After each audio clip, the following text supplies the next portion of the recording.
से हम शुरुआत करेंगे। कर्नाटक के नतीजों पर हमारी निगाहें बनी हुई है, लेकिन दूसरी तरफ यूपी के मेयर चुनाव में बड़ा उलटफेर देखने को मिल रहा है। यूपी मेयर चुनाव में एसपी का सबसे खराब प्रदर्शन नजर आ रहा है। बीजेपी 16, बीएसपी 1 और एआईएमआईएम 1 सीट पर नजर आ रही है। ये नगर निगमों के नतीजे हम आपको बता रहे हैं। एसपी कांग्रेस को कहीं लीड नहीं मिली है।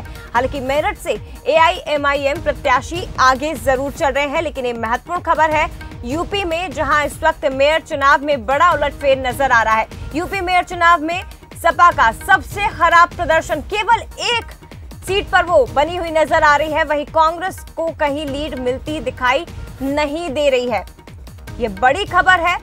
और एक बार फिर से उत्तर प्रदेश की अगर बात करें तो 16 नगर निगमों में जहां बीजेपी की सरकार बनती हुई नजर आ रही है, शहर सरकार एक बार फिर से बीजेपी यहां पर बनाने में कामयाब होती दिखाई दे रही है।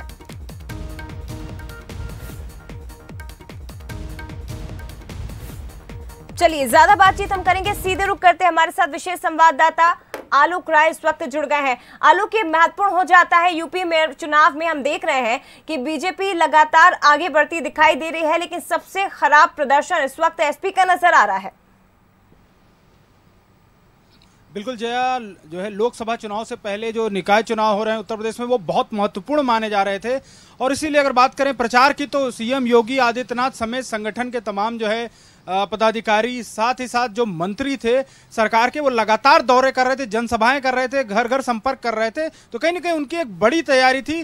तो जो रुझान आज आ रहे हैं, जो 760 नगरीय निकायों के आज मतगणना हो रही है आज, उसमें जो अभी बीजेपी ने बढ़त बनाई हुई है। और अगर बात करें, 2 चरणों में चुनाव हुआ था, 4 मई को और 11 मई को, और आज मतगणना हो रही है। उत्तर प्रदेश में कुल 17 नगर निगम है, जिसमें से 15 से ज्यादा पर, यानी तकरीबन 16 कह सकते हैं, जिसपे बीजेपी फिलहाल बढ़त बनाए हुए है। आगरा की अगर बात करें तो आगरा में बसपा जरूर आगे चल रही है, लेकिन जो सबसे बड़ा फैक्टर अपडेट आ रहा है वो मेरठ को लेकर के आ रहा है।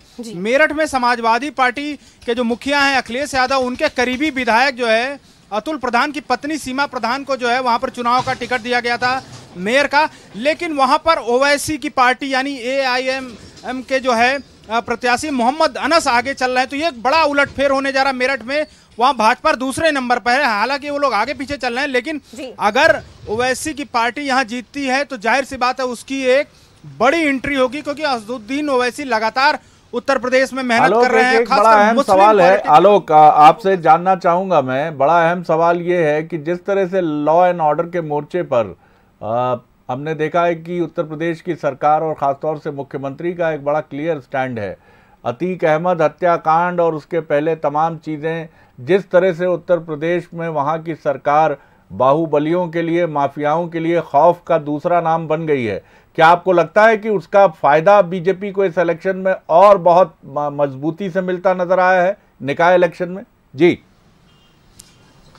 जी बिल्कुल बिल्कुल। अगर कानून व्यवस्था की बात करें तो मुख्यमंत्री योगी आदित्यनाथ लगातार इसकी बात करते हैं, और जो आंकड़े हैं, जो सरकार की कार्रवाई हो, चाहे वो मुख्यमंत्री के स्तर से हो या फिर जो है प्रशासन के स्तर से हो, वो लगातार जो है वो दिख रही है। और जनता को ये काफी पसंद भी आ रहा है, क्योंकि जिस तरह से मुख्यमंत्री उत्तर प्रदेश के अलावा तमाम राज्यों में प्रचार कर रहे हैं, वहां कानून व्यवस्था की बात कर रहे हैं, वहां पर बुलडोजर आ रहा है, तो उत्तर प्रदेश इससे अछूता नहीं है। और ये एक बड़ा संवेदनशील मुद्दा है, क्योंकि एक दौर पहले भी देखा गया है जब जिस तरह से अपराधी खुलेआम घूमते थे, लेकिन कहीं ना कहीं अपराध में कमी आई है सजा दिलाने में, यानी अभियोजन पक्ष बहुत ही मजबूत हुआ है। चाहे वो मुख्तार अंसारी का मामला हो, हाल ही में मुख्तार को सजा मिली, उनके भाई की संसद सदस्यता चली गई। अतीक और अशरफ अब का जो है एक हत्याकांड में उनकी जान चली जाती है, उनके शूटर्स थे मारे जाते हैं, बुलडोजर चल रहा है। ये क्या कहानी है? एआईएमआईएम, क्या मैं नहीं कहूंगा इट इज टू अर्ली कि आगे ये समाजवादी पार्टी का विकल्प बन सकती है ये पार्टी,